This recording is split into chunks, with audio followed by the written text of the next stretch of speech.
Good morning বন্ধুরা। চলো আজকে তোমাদের সঙ্গে প্রথমে আমি আজকে একটু মেকআপ করে বসেছি, কারণ অফিস যাচ্ছে, আজকে ফার্স্ট টাইম সাজলাম। আমি বললাম একটা ছোট্ট ব্লগ করে, শর্ট ব্লগ করে আমি তোমাদের দেখাই। সবাই বলে ব্লগ করতে, কিন্তু আমি করি না।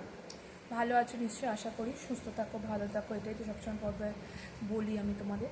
দেখো আমি কি খাই সকালবেলা, সবচেয়ে প্রথমে আমি তোমাদের দেখিয়ে দিই। এইটা আমি দেখাচ্ছি, আগে প্রথমটা আমি বলে দিই। সকালবেলা উঠে আমি যে লস্যিটা খাচ্ছি, আর যেটা আমি যাওয়ার সময়, অফিস যাওয়ার সময় খুব তাড়াতাড়িতে খাই, সেটা হচ্ছে এই দেখো কর্নফ্লেক্স, আর এর মধ্যে দুধ রয়েছে। ব্যানানাটা আমি খেয়ে নিয়েছি। এইটা খাওয়ার পর তারপরে আমি লাঞ্চ ব্রেকে আমার তখন পোহা হচ্ছে, তো আমি পোহাটা খাবো। আর পোহার মধ্যে আমার কর্ন থাকে, আর ম্যাক্সিমাম সময় পোহা বা উপমাটাই খাই। আর রুটির মধ্যে তোমার ধরো হচ্ছে রাজমা চাবল, মানে রাজমা যে ডাল মেশানো হয়, পাঁচমিশালি ডাল, যা প্রোটিনের পক্ষে থাকে। আর যেটা কর্নফ্লেক্সের মধ্যে থাকে আয়রনও থাকে এবং শক্তিশালীতে স্ট্রং ইমিউনিটি থাকে যেহেতু। আর আমি ইভিনিংয়ে আমার স্ন্যাক্সের বদলে আমি গ্রিন অ্যাপেল খাই, সেটাও দেখিয়ে দিলাম ব্লগ করে আজকে।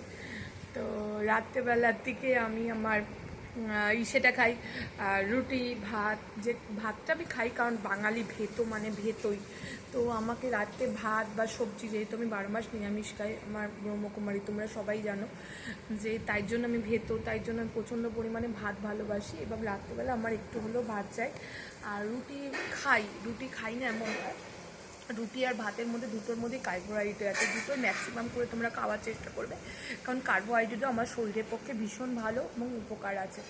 তো ডায়েট মানে এটা নয়, বা আমি আমার হেলথটাকে দেখাই। আগে হয়তো তোমরা দেখেছো যে আগে আরেকটু মোটা ছিলাম, যে এই ড্রেসগুলো হতো না, মানে অনেক বছরের পুরনো ড্রেস, সেগুলো আজ কমফোর্টেবলি হয়ে যাচ্ছে। আমার ওজন 5 কেজির মতো কমেছে, আমি ওয়েট করিয়েছিলাম।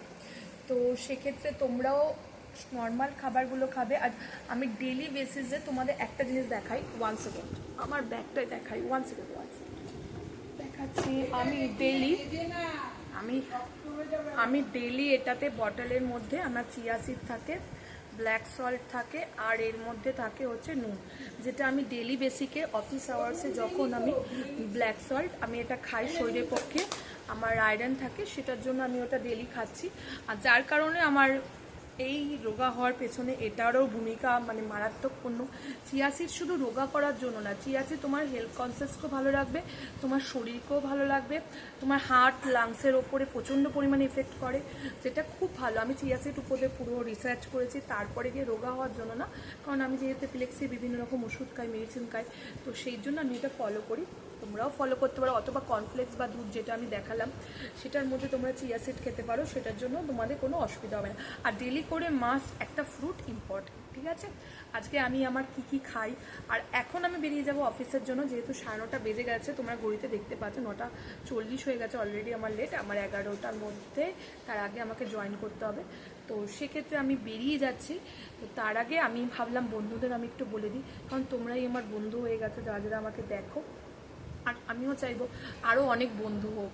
কিন্তু বন্ধুদের সাথে কথা বলতে তো খুবই ভালো লাগে সারাদিন, কিন্তু সারাদিন তো সময় হয় না। রোববারও ভেবেছিলাম করবো, কিন্তু রোববারে কিছু অসুবিধার জন্য করতে পারিনি। খুব ভালো থাকো, সুস্থ থাকো। আর আমি আমার নিজের ফিলিংসটা, আমি কি খাই না খাই, এটা একটু শেয়ার করলাম, ঠিক আছে? Tata, bye bye. আর আমাকে একটু হলেও লাইক করো, দীপান্বিতার লাইফকে ফলো করো। আর আমার ফেসবুক পেজ সেমই রয়েছে, ফেসবুকেও আমাকে দেখতে পারো, রোজ একটা করে আমি পোস্ট করি, ছোটোখাটো কিছু না কিছু, ওটা দেখতে পারো, একটা লাইক দিতে পারো। টাটা, লাভ ইউ বন্ধুরা।